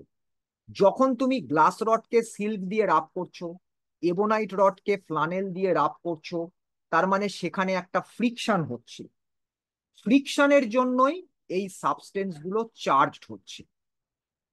তাহলে যে প্রপার্টির জন্য এই অবজেক্ট গুলো ফ্রিকশনের পরে, বা রাফ সাবস্টেন্স গুলো ছোট ছোট লাইট অবজেক্টকে অ্যাট্রাক্ট করতে পারে, সেই প্রপার্টিটাকে আমরা বলি হচ্ছে ইলেকট্রিসিটি। যেহেতু ইলেকট্রিসিটিটা ফ্রিকশন বা ঘর্ষণের জন্য তৈরি হয়েছে, সেই জন্য এই ইলেকট্রিসিটির নাম হচ্ছে ফ্রিকশনাল ইলেকট্রিসিটি। দেখবে স্থির তড়িৎকে অনেক সময় বাংলাতে ঘর্ষণ তড়িৎও বলা হয়। এবারে ফ্রিকশনাল ইলেকট্রিসিটির মধ্যে যদি এরকম হয় যে চার্জ একটা বডির মধ্যে মুভ করছে না, তখন আমরা সেই ফ্রিকশনাল ইলেকট্রিসিটিকে বলি স্ট্যাটিক ইলেকট্রিসিটি। মুভ করছে না মানে রেস্টে আছে, স্ট্যাটিক, স্থির অবস্থায় আছে, এই জন্য এটাকে বলা হচ্ছে স্ট্যাটিক ইলেকট্রিসিটি। আর রাফ সাবস্টেন্স গুলো যারা এই অ্যাট্রাকটিভ প্রপার্টি শো করছে, তাদেরকেই আমরা বলছি ইলেকট্রিফাইড বা ইলেকট্রিক্যালি চার্জ। ফিজিক্সের যে ব্রাঞ্চে আমরা এই স্ট্যাটিক ইলেকট্রিসিটি নিয়ে ডিসকাস করব, তাকেই আমরা বলছি হচ্ছে ইলেকট্রোস্ট্যাটিক্স। এবারে কেন অ্যাট্রাক্ট করছে? কারণ ইলেকট্রিক্যালি চার্জড হচ্ছে, তার মানে এখানে চার্জ প্রডিউসড হচ্ছে। ইলেকট্রোস্ট্যাটিক্স এর এক্সপেরিমেন্ট দুটো টাইপের ইলেকট্রিক্যাল চার্জ আছে এটা এস্টাবলিশ করে, নেগেটিভ চার্জ, পজিটিভ চার্জ। তাহলে আমাদের দেখতে হবে ব্যাপারটা কিরকম হয়। এবারে আমরা দেখি এক্সপেরিমেন্ট থেকে কি পাওয়া গেল। প্রথম কি পাওয়া গেল, যে দুটো নেগেটিভলি চার্জ অবজেক্টকে যদি আমরা একটা আরেকটার কাছে নিয়ে আসি, তারা একটা আরেকটাকে রিপেল করবে বা তাদের মধ্যে বিকর্ষণ হবে। কিরকম? ধরো এরকম দুটো প্লাস্টিকের রড রয়েছে, এদেরকে প্রথমে আমরা কিছু করিনি, এমনি দুটো প্লাস্টিকের রড আমাদের দেওয়া হয়েছে। তোমরা যখন একটা রডকে আরেকটা রডের কাছাকাছি আনবে, দেখবে এরা একটা আরেকটাকে রিপেলও করছে না, অ্যাট্রাক্টও করছে না। রিপেল মানে বিকর্ষণ করা, অ্যাট্রাক্ট মানে আকর্ষণ করা, কিছুই করছে না, নর্মাল এমনি রয়েছে। এবার তুমি কি করলে, এই দুটো প্লাস্টিকের রডকে একটা ফার দিয়ে ভালো করে ঘষে নিলে, নিয়ে এবারে ঠিক যেরকম ভাবে আগের মতন ওই সাপোর্টের মধ্যে একটা রডকে রাখলে, আর হাতে করে আরেকটা রডকে নিয়ে আসলে, যেই নিয়ে আসবে সঙ্গে সঙ্গে দেখবে এই উপরে যে রডটা সাসপেন্ডেড রয়েছে বা সাপোর্ট থেকে ঝোলানো ছিল, সেটা দূরের দিকে সরে যাচ্ছে। তাহলে যখন দুটো প্লাস্টিক রডকে ফার দিয়ে রাব করা হচ্ছে, এরা একটা আরেকটাকে বিকর্ষণ করছে বা রিপেল করছে, যেখানে প্লাস্টিক রডগুলো নেগেটিভলি চার্জ হচ্ছে। এবার আমরা দেখি দুটো পজিটিভলি চার্জ অবজেক্ট কি একটা আরেকটাকে এভাবে রিপেল করবে? করবে। কিরকম? ধরা যাক আমাদের কাছে দুটো গ্লাসের রড আছে, প্লেন গ্লাসের রড। প্রথমে কিছু করিনি, তাহলে এই দুটো গ্লাস রডকে ঠিক আগের মতন অবস্থাতে রাখছি, একটাকে ঝুলিয়ে রাখছি একটা সাপোর্টের মধ্যে, আর একটাকে হাতে করে নিয়ে যাচ্ছি। কি দেখতে পাচ্ছি? কেউ কাউকে অ্যাট্রাক্টও করছে না, রিপেলও করছে না। এবারে কি করলাম, এই দুটো গ্লাস রডকে সিল্কের কাপড় দিয়ে ভালো করে ঘষলাম, সিল্কের কাপড় দিয়ে রাব করার পর যদি আমরা আবার একটা গ্লাস রডকে ওই সাপোর্টের মধ্যে ঝুলিয়ে দিই আর আরেকটা গ্লাস রডকে হাতে ধরে নিয়ে যাই, দেখবে সাপোর্টের গ্লাস রডটা দূরের দিকে সরে যাচ্ছে। এখানে দুটো গ্লাস রডকেই সিল্ক দিয়ে রাব করেছো, দুটোই পজিটিভলি চার্জড হয়েছে। তাহলে দেখো, দুটো পজিটিভলি চার্জ গ্লাস রড একটা আরেকটাকে রিপেল করছে। তার মানে পজিটিভ চার্জ একটা আরেকটাকে বিকর্ষণ করছে, রিপেল করছে। কিন্তু যদি আমরা আগের কেসে, মানে যেখানে একটা প্লাস্টিক রডকে ফার দিয়ে রাব করেছি আর একটা গ্লাস রড যেটাকে সিল্ক দিয়ে রাব করলাম, এদের যদি এবার আমরা একটা আরেকটার কাছাকাছি নিয়ে আসি, তাহলে কি হবে? আমরা দেখতে পেলাম প্লাস্টিক রডকে ফার দিয়ে রাব করার জন্য সেটা নেগেটিভলি চার্জ হয়েছে, আর গ্লাস রডকে সিল্ক দিয়ে রাব করার জন্য পজিটিভলি চার্জ হয়েছে। তাহলে প্লাস মাইনাস হচ্ছে একটা আরেকটার অপোজিট। তাহলে এখানে কি দেখা গেল? এবার যদি আমরা এরকম সিচুয়েশন করি যেখানে প্লাস্টিক রডটাকে একটা এরকম সাপোর্টে ঝুলিয়ে দিয়েছি আর গ্লাস রডটাকে হাতে ধরে নিয়ে গেছি, তখন এরা একটা আরেকটার কাছাকাছি চলে আসবে। তার মানে প্লাস্টিক রড যেটাকে ফার দিয়ে রাব করা হয়েছে আর গ্লাস রড যেটাকে সিল্ক দিয়ে রাব করা হয়েছে, এরা একটা আরেকটাকে অ্যাট্রাক্ট করছে। তাহলে এই তিনটে সিম্পল এক্সপেরিমেন্ট থেকে আমরা কি কি কনক্লুড করতে পারি? দু ধরনের শুধু ইলেকট্রিক চার্জ হয়। একটা টাইপের চার্জ হচ্ছে পজিটিভ চার্জ, আরেকটা টাইপের চার্জ হচ্ছে নেগেটিভ চার্জ।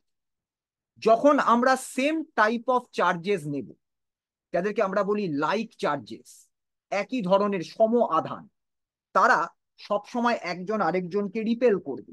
মানে প্লাস প্লাসকে রিপেল করবে, মাইনাস মাইনাসকে রিপেল করবে। কিন্তু যখন আমরা প্লাস মাইনাসকে নেব, তখন তাদেরকে আমরা বলবো আনলাইক চার্জেস, অসম আধান বা বিপরীত ধর্মী আধান। তখন এরা একজন আরেকজনকে অ্যাট্রাক্ট করবে। এই যে সেকেন্ড যে তোমার কনক্লুশনটা, এটাই হচ্ছে আমাদের ইলেকট্রিসিটির most fundamental part. Like charges repel each other, unlike charges attract each other. এবার কোয়েশ্চেন হচ্ছে, এই ইলেকট্রিক চার্জ কিভাবে ডেভেলপ করবে?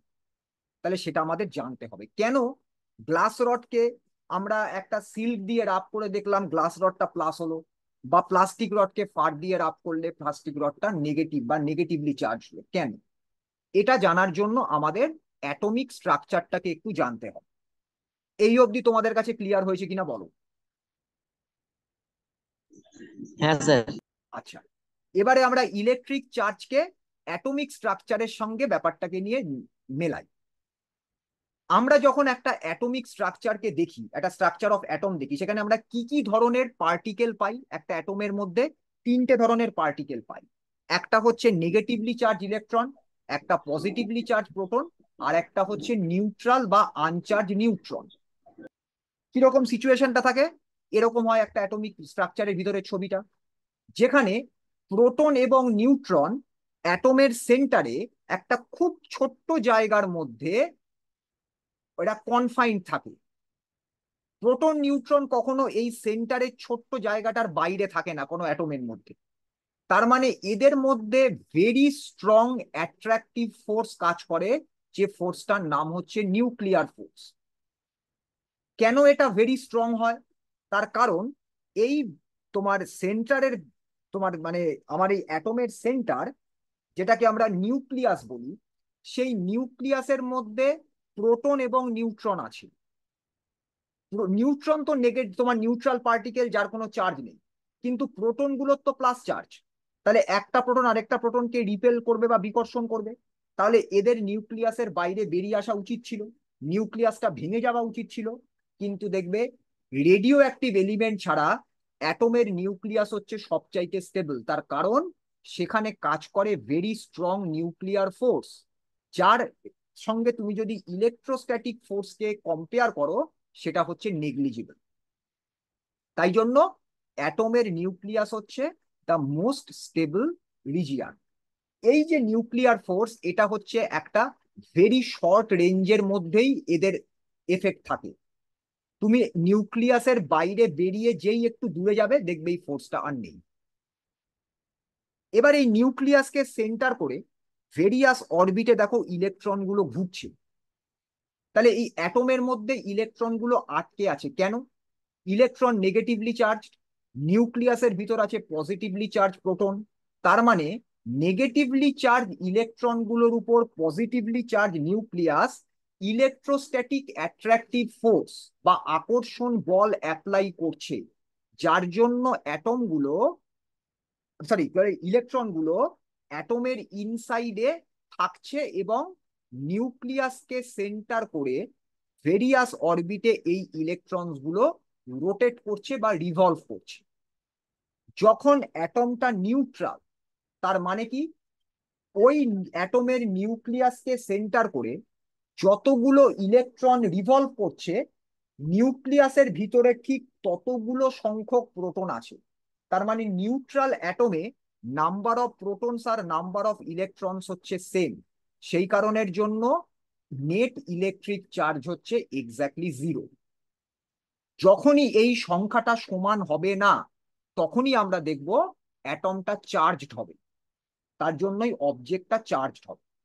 এবার তিনটে আমাদের পার্টিকেল, প্রোটন, ইলেকট্রন, নিউট্রন, এদের মাস আছে, এদের চার্জ আছে, এগুলো একটু মনে রাখবে। ইলেকট্রনের মাস হচ্ছে 9.109 ইন্টু 10⁻⁻31 কেজি। ইলেকট্রনের চার্জ হচ্ছে -1.602 ইন্টু 10⁻⁻19 কুলম। এটাকে রাফলি 1.6 ইন্টু 10⁻⁻19 কুলম্ব বলা হয়। যখন প্রোটনের মাস দেখব, ইলেকট্রনের মাসের থেকে প্রোটনের মাস কিন্তু অনেক হেভি। দেখো, 1.673 ইন্টু 10⁻⁻27 কেজি। কিন্তু প্রোটনের চার্জ আর ইলেকট্রনের চার্জের ম্যাগনিটিউড সেম। ইলেকট্রনের চার্জটা মাইনাস, প্রোটনের চার্জটা হচ্ছে প্লাস। নিউট্রনের মাস অলমোস্ট প্রোটনের মাসের সঙ্গে সমান, আর নিউট্রন যেহেতু নিউট্রাল পার্টিকেল, সেই জন্য নিউট্রনের কোনো চার্জ হয় না। এইবার আমরা তিনটে পার্টিকেলের মাস চার্জ জেনে গেছি, এটা জাস্ট আমাদের জেনে রাখার জন্য হলো। এবারে আমরা এই ইলেকট্রিক চার্জের ব্যাপারটার দিকে চলে যাই, কিরকম জিনিসটা হয়। যখন আমরা একটা নিউট্রাল অ্যাটমকে কনসিডার করছি কোন একটা এলিমেন্টের, তখন ওই এলিমেন্টের মধ্যে, ওই তোমার নিউট্রাল অ্যাটমের মধ্যে এলিমেন্টের যতগুলো প্রোটন বা ইলেকট্রন আছে, সেই সংখ্যাটাকে আমরা বলি ওই এলিমেন্টের অ্যাটমিক নাম্বার। এটা অ্যাকচুয়ালি প্রোটন নাম্বার দিয়ে ক্যালকুলেটেড হয়, কিন্তু যখন নিউট্রাল অ্যাটম, তখন প্রোটন আর ইলেকট্রনের নাম্বার সেম। সেই কারণের জন্য অ্যাটমিক নাম্বার যদি আমাদের একটা এলিমেন্টের বলে, তাহলে একটা নিউট্রাল অ্যাটমে ওই এলিমেন্টের যতগুলো প্রোটন বা ইলেকট্রন আছে সেই সংখ্যাটা। যেই মোমেন্টে তুমি একটা বা তার থেকে বেশি ইলেকট্রন অ্যাটমের থেকে বের করে নেবে, সঙ্গে সঙ্গে একটা পজিটিভ আয়ন তৈরি হবে। কেন? কারণ নিউক্লিয়াসের সেন্টারে বসে আছে প্রোটন। প্রোটনকে তুমি নিউক্লিয়াসের সেন্টার থেকে, নিউক্লিয়াস থেকে বের করতে পারছো না। কেন? কারণ প্রোটন নাম্বার চেঞ্জ, প্রথম কথা হচ্ছে প্রোটন এক্সট্রাক্ট করা ভেরি কমপ্লেক্স প্রসেস। আর তুমি যদি প্রোটন নাম্বার চেঞ্জ করো, তাহলে পার্টিকেলের ক্যারেক্টার, তোমার এলিমেন্টের ক্যারেক্টারিস্টিক্স চেঞ্জ হয়ে যাবে। তাহলে আমাদের এখানে পুরো ব্যাপারটাই হবে ইলেকট্রনের উপর বেস করে। যদি কোনোভাবে একটা ইলেকট্রন বা একটার বেশি ইলেকট্রন কোনো একটা অ্যাটমের থেকে তোমরা বের করে নাও, তাহলে নিউক্লিয়াসে প্রোটন নাম্বার যা ছিল তাই রইল, ইলেকট্রনের সংখ্যা কমে গেল, তার মানে প্লাস চার্জ তৈরি হলো।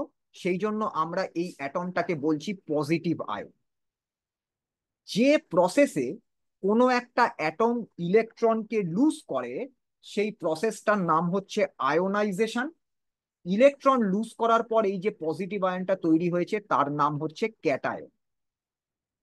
এবার যদি উল্টোটা হয়, ধরো তুমি অ্যাটমটা বাইরে থেকে একটা ইলেকট্রনকে গেন করলো, বা ইলেকট্রন তুমি দিলে বাইরে থেকে, তাহলে যেই মোমেন্টে অ্যাটমটা ইলেকট্রনকে, একটা বা তার বেশি ইলেকট্রনকে গেন করবে, ওর ইলেকট্রনের নাম্বার প্রোটন নাম্বার থেকে বেড়ে যাবে, তখন তৈরি হবে নেগেটিভ আয়ন।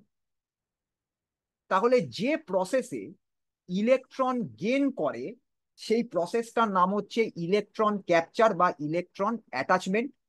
আর এই নেগেটিভ আয়নের নাম হচ্ছে অ্যানায়ন। তাহলে পজিটিভ আয়ন মানে ইলেকট্রন লুজ করেছে, নেগেটিভ আয়ন মানে ইলেকট্রন গেন করেছে। তাহলে পরে আমাদের যদি কোনো একটা অবজেক্ট, ধরো প্রথমে নিউট্রাল দেওয়া হয়েছে, অবজেক্টটাকে আমাকে পজিটিভলি চার্জ করতে হবে, তাহলে আমি কি করব? আমি বাইরে থেকে কিন্তু পজিটিভ চার্জ দিতে পারবো না। আমাকে কি করতে হবে? ওই অবজেক্টটার থেকে নেগেটিভ চার্জ বের করে নিতে হবে। এই ওয়েব ক্যামেরা অফ করো, ক্যামেরা অফ করো।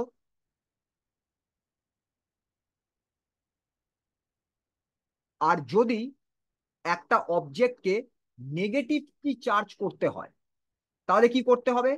বাইরে থেকে নেগেটিভ চার্জ ওই অবজেক্টের মধ্যে দিতে হবে। এটা মাথায় রাখবে। তাহলে পরে আমরা কি মনে রাখছি? একটা অবজেক্টকে নেগেটিভ চার্জ দিতে গেলে বাইরে থেকে আমরা নেগেটিভ চার্জ সাপ্লাই করব নিউট্রাল অবজেক্টে। কিন্তু যদি আমরা একটা অবজেক্টকে পজিটিভ চার্জ করতে চাই, তাহলে পরে আমরা ইলেকট্রনকে অবজেক্টের থেকে রিমুভ করব। আর একটা কথা মনে রাখবে, যখন তোমরা charge charge of an object এটা বলবো আমরা, তখন আমরা মনে রাখবো নেট চার্জ। নেট চার্জ মানে হচ্ছে নেট কতটা পজিটিভ চার্জ আছে বা নেট কতটা নেগেটিভ চার্জ আছে, এই ব্যাপারটা, যেটা টোটাল পজিটিভ বা টোটাল নেগেটিভ চার্জের একটা ভেরি স্মল ফ্র্যাকশন। এই স্ট্রাকচারটা তোমাদের কাছে, স্ট্রাকচার অফ অ্যাটমের ব্যাপারটা ক্লিয়ার হলো কিনা বলো? বুঝতে পেরেছো? হ্যাঁ। হ্যাঁ আচ্ছা, স্যার। ওকে। তাহলে স্ট্রাকচার অফ অ্যাটম থেকে বুঝে গেলাম যে অবজেক্টকে পজিটিভলি চার্জ করতে গেলে কি করতে হবে? অবজেক্টের থেকে ইলেকট্রন বের করে নিতে হবে। অবজেক্টকে নেগেটিভলি চার্জ করতে গেলে বাইরে থেকে অবজেক্টের মধ্যে ইলেকট্রন আমাকে দিতে হবে। তাহলে ইলেকট্রিক চার্জ কি, অ্যাকচুয়ালি কি? প্রত্যেকটা ম্যাটারের ভিতরে এলিমেন্টারি পার্টিকেলস আছে। ইলেকট্রিক চার্জ হচ্ছে ওই ম্যাটারের এলিমেন্টারি পার্টিকেলের একটা ইন্ট্রিনসিক প্রপার্টি, যেটা নিজস্ব ধর্ম, যেটার জন্য ম্যাগনেটিক বা ইলেকট্রিক এফেক্ট প্রডিউসড হয় বা ম্যাটার এক্সপিরিয়েন্স করে। সেটাই হচ্ছে আমাদের ইলেকট্রিক চার্জ। এবার এলিমেন্টারি পার্টিকেলস কি? ইলেকট্রন হচ্ছে এলিমেন্টারি পার্টিকেল। প্রোটন নিউট্রন কিন্তু এলিমেন্টারি পার্টিকেল নয়, কারণ প্রোটন নিউট্রনকে ভাঙা যায়। প্রোটন নিউট্রন কোয়ার্ক বলে একটা এলিমেন্টারি পার্টিকেল হয়, তার কম্বিনেশনে তৈরি। কিন্তু কোয়ার্ক ফ্রিলি পাওয়া যায় না। সেই কারণের জন্য আমরা এলিমেন্টারি পার্টিকেল কোয়ার্ক বললেও আমাদের কিন্তু প্রোটন বা নিউট্রন হিসাবেই ব্যাপারটাকে দেখতে হয়। আমরা কখনো কোয়ার্কের কম্বিনেশনে ব্যাপারটাকে দেখতে পারি না। কিন্তু ইলেকট্রন কোয়ার্ক দিয়ে তৈরি নয়, সেই জন্য ইলেকট্রন হচ্ছে আমাদের একটা এলিমেন্টারি পার্টিকেল। এবারে এই ইলেকট্রিক চার্জ স্কেলার না ভেক্টর? মাস যেরকম স্কেলার, তুমি 1 কেজির সঙ্গে 2 কেজি অ্যাড করলে 3 কেজি পাও। ইলেকট্রিক চার্জও কিন্তু স্কেলার, মানে 1 কুলম চার্জের সঙ্গে 2 কুলম চার্জকে অ্যাড করো, তুমি 3 কুলম চার্জ পেলে। এবারে ধরো তোমাকে একটা লার্জ অবজেক্ট দেওয়া হয়েছে, বলা হলো ওই অবজেক্টের মাস কত। তুমি কি করবে? ওই অবজেক্টটা যতগুলো পার্টিকেল দিয়ে তৈরি, প্রত্যেকটা পার্টিকেলের ইন্ডিভিজুয়াল মাসকে তুমি যোগ করলেই পাবে ওই অবজেক্টের টোটাল মাস। ঠিক একই রকম ভাবে একটা চার্জ অবজেক্ট যদি তোমাকে দিয়ে বলা হয় যে এই অবজেক্টের টোটাল চার্জ কত, তাহলে ওই অবজেক্টের মধ্যে বিভিন্ন জায়গাতে যত চার্জ আছে তাদেরকে তুমি যদি সিম্পলি যোগ করো, তাহলে যে ভ্যালুটা পাবে সেটাই হচ্ছে টোটাল চার্জ। তার মানে ইলেকট্রিক চার্জ হচ্ছে অ্যাডিটিভ ইন নেচার, মানে ইলেকট্রিক চার্জকে আমরা যোগ করতে পারি। যখন আমরা বলছি কোনো বডির মধ্যে নেট চার্জ নেই, তার মানে সেই বডিটা হচ্ছে নিউট্রাল।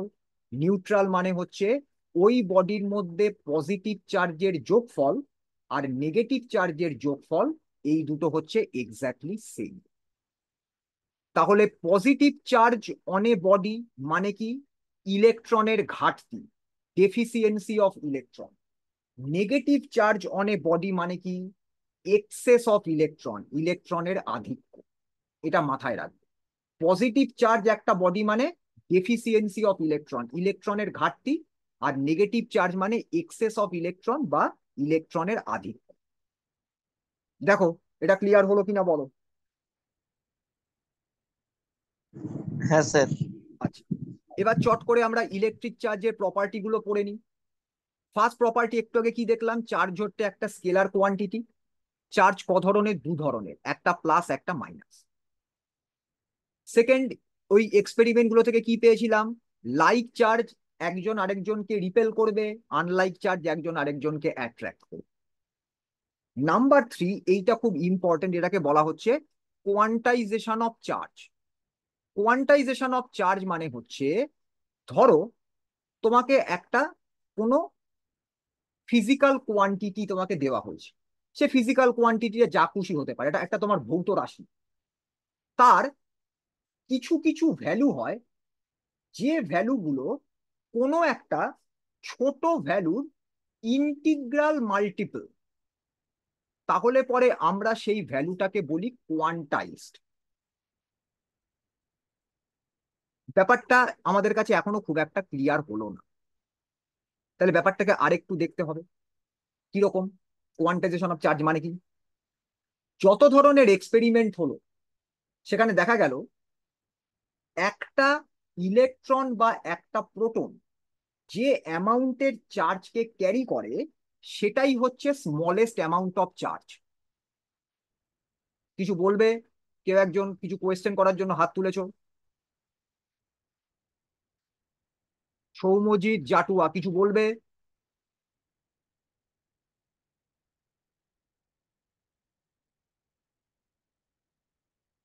তোমার কি কিছু কোয়েশ্চেন করার আছে সৌম্যজিৎ? না স্যার, আপনি পড়ান। আচ্ছা, না এখানে হাত তুলেছে বলে যেটা আমি জিজ্ঞাসা করলাম। তাহলে আমাদের এক্সপেরিমেন্ট কি শো করছে? নেচারে যে চার্জটা সব থেকে কম অ্যামাউন্টে এক্সিস্ট করে, যার থেকে কম চার্জ তুমি পাবে না, সেটা হচ্ছে একটা ইলেকট্রন বা একটা প্রোটন যে অ্যামাউন্টের চার্জকে ক্যারি করে। কারণ একটা, তুমি কখন এরকম শুনেছো অর্ধেক ইলেকট্রন বা একের তিন ইলেকট্রন? হয় না, একটা ইলেকট্রন হতেই হবে। তার মানে যদি আমরা কোনো একটা বডির চার্জকে রিপ্রেজেন্ট করতে চাই, তাহলে ওই বডির মধ্যে কতগুলো ইলেকট্রন বেশি আছে বা কতগুলো ইলেকট্রন নেই, সেই সংখ্যাটা দিয়ে আমি রিপ্রেজেন্ট করতে পারি। তার মানে একটা বডির চার্জকে আমরা বলতে পারি সেটা এক্সিস্ট করে এই যে ফান্ডামেন্টাল ইউনিট অফ চার্জ, যেটাকে আমরা বলছি ইলেকট্রনিক চার্জ, তার ইন্টিগ্রাল মাল্টিপলের উপর বেস করে। ধরো একটা অবজেক্টের চার্জ বলছে 10 কুলম। তার মানে 10 কুলম যতগুলো ইলেকট্রনের কম্বিনেশনে, মানে চার্জের কম্বিনেশনে তৈরি হবে, ততগুলো ইলেকট্রন আইদার ওই অবজেক্টের মধ্যে বেশি আছে বা অবজেক্টের মধ্যে কম আছে। তাহলে সেটাকে ম্যাথামেটিক্যালি আমি কিভাবে লিখবো? Q is equal to plus minus N. এনটাই হচ্ছে ইন্টিজার, 1 2 3 থেকে শুরু করে যত খুশি ইনফিনিটি অব্দি যেতে পারে। আর স্মল ই হচ্ছে একটা ইলেকট্রনের যতটা চার্জ তার ভ্যালু, মানে 1.602 ইন্টু 10⁻⁻19 কুলম। প্লাস কখন হবে? যখন ঘাটতি। মাইনাস কখন হবে? যখন বাইরে থেকে চার্জ এসেছে। তাহলে এবার যখন তুমি চার্জ দেবে, তখন ব্যাপারটা কি দাঁড়াচ্ছে? তখন ব্যাপারটা এরকম দাঁড়াচ্ছে, তোমাকে মিনিমাম আইদার একটা ইলেকট্রন দিতে হবে বা একটা ইলেকট্রন অবজেক্টের থেকে নিতে হবে। এর থেকে কম অ্যামাউন্টে দেখো তুমি চার্জকে কিন্তু কখনো দিতে বা নিতে পারবে না। তার মানে এরকম কখনো হবে না যে একটা বডির মধ্যে চার্জ 0.75, 1.2, 1.5 এরকম ভাবে ফ্র্যাকশনে আছে। থাকবে কি either 1E, 2E, 3E, 4E এরকম ভাবে যত নাম্বার অব্দি যাবে। তার মানে এখান থেকে পাওয়া গেল যে কোনো একটা অর্ডিনারি ম্যাটারের চার্জ সব সময় কোয়ান্টাইজড। কিভাবে কোয়ান্টাইজ? এই যে স্মল ই বা 1 ইলেকট্রনিক চার্জ, তার ইন্টিগ্রাল মাল্টিপলের টার্ম। তার মানে একটা ইলেকট্রন হচ্ছে তোমার মিনিমাম অ্যামাউন্ট অফ চার্জ, যেটা তুমি একটা অবজেক্ট থেকে আরেকটা অবজেক্টে ট্রান্সফার করতে পারো, তার থেকে কম পারো না। এটাকেই আমরা বলি কোয়ান্টাইজেশন অফ চার্জ। বুঝতে পেরেছো? স্যার একটু দাঁড়ান, লিখে নি একটু। না, এখন আর দাঁড়ানোর ব্যাপার নেই বাবা, এটা পরে আমার তো ভিডিও থাকবে, তখন লিখে নিও। স্যার ভিডিও থেকে দেখে আপনার নেবে। ভিডিও, স্যার আপনার ভিডিওটা থাকবে কিন্তু ভিডিওর ওই কোণের দিকে একটা চ্যাট বলে নিচে লেখা থাকবে, ওটা সে লেখা দেখা যায় না স্যার। কোথায় কি চ্যাট বলে লেখা থাকে? কোনো কিছু লেখা থাকে না। হ্যাঁ স্যার, আমার মানে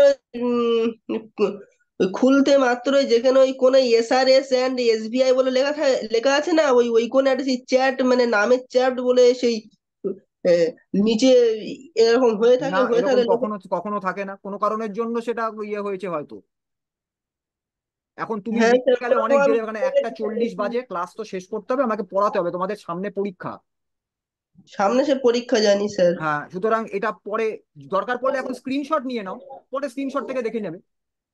তোমার তো মোবাইল থেকে দেখছো বা কম্পিউটার থেকে দেখছো, স্ক্রিনশট নিয়ে রেখে দাও, তাহলেই তো হয়ে গেল। স্ক্রিনশট নিয়ে রেখে দাও, পরে স্ক্রিনশট থেকে লিখে নিও। স্যার করে নিয়েছি স্যার। আচ্ছা, তাহলে thank you sir. Quantization of চার্জটা ক্লিয়ার হয়েছে সবার কাছে? আচ্ছা, এবারে নেক্সট প্রপার্টি কি? নেক্সট প্রপার্টি হচ্ছে চার্জ সবসময় কনজার্ভ। আমরা কি এটা জানি, মাসকে আমরা যেরকম ক্রিয়েট করতে পারি না, ডিস্ট্রয় করতে পারি না, চার্জকেও আমরা ক্রিয়েট করতে পারি না, ডিস্ট্রয় করতে পারি না। তার মানে আমাদের যদি একটা আইসোলেটেড সিস্টেম বা বিচ্ছিন্ন সংস্থা দেওয়া হয়, তার টোটাল চার্জ এটা সব সময় কনস্ট্যান্ট থাকবে। তার মানে ওর মধ্যে যা চার্জ আছে তাদের মানে সেই টোটাল চার্জকে তুমি যদি অ্যালজেব্রাইক্যালি অ্যাড করো, যোগ করো, তাহলে সেই নাম্বারটা সবসময় কনস্ট্যান্ট থাকবে, যদি সিস্টেমটা হয় আইসোলেটেড সিস্টেম বা বিচ্ছিন্ন সংস্থা। তার মানে তুমি বাইরে থেকে কোনো চার্জ দিচ্ছ না, বা ওই সিস্টেম থেকে কোনো চার্জ বের করে নিচ্ছ না। এটার মানেই হচ্ছে চার্জকে আমরা ক্রিয়েটও করতে পারি না, চার্জকে আমরা ডিস্ট্রয়ও করতে পারি না, আমরা শুধু চার্জকে একটা বডি থেকে আরেকটা বডিতে ট্রান্সফার করাতে পারি, এইটুকু অবধি আমরা পারি। তাহলে যদি বলা হয় পজিটিভলি চার্জ বডি, তার মানে এরকম নয় যে আমি ওখানে পজিটিভ চার্জ তৈরি করেছি, বা পজিটিভ, তো তোমার কি বলে নেগেটিভ চার্জকে ডিস্ট্রয় করে ফেলেছি। আমরা কিন্তু পজিটিভ এমন চার্জ এই মাইকটা বন্ধ করো। পজিটিভলি চার্জ বডি মানে হচ্ছে অবজেক্ট থেকে আমি ইলেকট্রন বের করে নিয়েছি, নেগেটিভলি চার্জ অবজেক্ট মানে হচ্ছে অবজেক্টের মধ্যে আমি ইলেকট্রন দিয়েছি। তার মানে ইলেকট্রনকে বা চার্জকে, ইলেকট্রন বলা উচিত না, চার্জকে আমি ক্রিয়েটও করতে পারবো না, চার্জকে আমি ডিস্ট্রয়ও করতে পারবো না, চার্জকে শুধু একটা অবজেক্ট থেকে আরেকটা অবজেক্টের মধ্যে আমি ট্রান্সফার করাতে পারবো। এবার ধরো তোমাকে একটা কন্ডাক্টর দেওয়া হলো, তুমি কন্ডাক্টরের মধ্যে চার্জ দিলে, ধরো মাইনাস চার্জই দিয়েছো, চার্জটা কোথায় থাকবে? কন্ডাক্টরের ভিতরে থাকবে না বাইরে থাকবে? যদি কন্ডাক্টর হয়, পরিবাহী হয়, তাহলে মনে রাখবে চার্জ কন্ডাক্টরের সবসময় বাইরের পৃষ্ঠ বা আউটার সারফেসে থাকে। কেন? কারণ ধরো তুমি যদি একটা কন্ডাক্টরের মধ্যে নেগেটিভ চার্জ দাও, মাইনাস মাইনাসকে তো রিপেল করবে, বিকর্ষণ করবে। তার জন্য কি হবে, এরা সবসময় চেষ্টা করবে একজন আরেকজনের থেকে যতটা দূরে যেতে পারি ততটা দূরে চলে যাও। তাহলে একজন আরেকজনের থেকে যতটা দূরে যেতে পারি মানে হচ্ছে একটা কন্ডাক্টরের আউটার সারফেস, তার বাইরে তো আর বেরোতে পারবে না, কারণ তার বাইরে গেলে তো কন্ডাক্টর থেকেই বেরিয়ে চলে গেল। সেই কারণের জন্য মনে রাখবে, যখন একটা কন্ডাক্টরকে চার্জ দেওয়া হয়, সেই চার্জ সবসময় কন্ডাক্টরের আউটার সারফেস বা বাইরের পৃষ্ঠে থাকে। কিন্তু যদি ইনসুলেটর হয় বা অন্তরক হয়, তাহলে পরে কিন্তু চার্জ টোটাল বডির মধ্যে যেখানে যে জায়গায় আছে সে জায়গাতেই বসে থাকবে, কারণ অন্তরক বা ইনসুলেটর মানে তার মধ্যে দিয়ে চার্জ মুভ করতে পারবে না। সেই কারণের জন্য ইনসুলেটরের পুরো অবজেক্টের ভিতরে বিভিন্ন জায়গাতে চার্জ থাকে, কিন্তু কন্ডাক্টরের শুধুমাত্র আউটার সারফেস বা বহির্পৃষ্ঠে চার্জ থাকে। এবার এই সারফেসের পার ইউনিট এরিয়া বা প্রতি একক ক্ষেত্রফলে যতটা চার্জ জমা হয়, সেটাকে বলা হয় সারফেস চার্জ ডেনসিটি বা surface density of charge.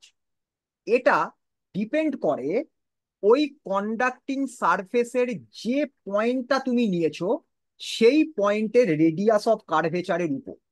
Radius of curvature হচ্ছে, তোমরা অপটিক্সের মধ্যে বা লাইটের মধ্যে পড়েছো, যেটাকে বাংলায় বলা হয় বক্রতা ব্যাসার্ধ। সেই রেডিয়াস অফ কার্ভেচারের উপর এটা ডিপেন্ড করে। কিভাবে ডিপেন্ড করে?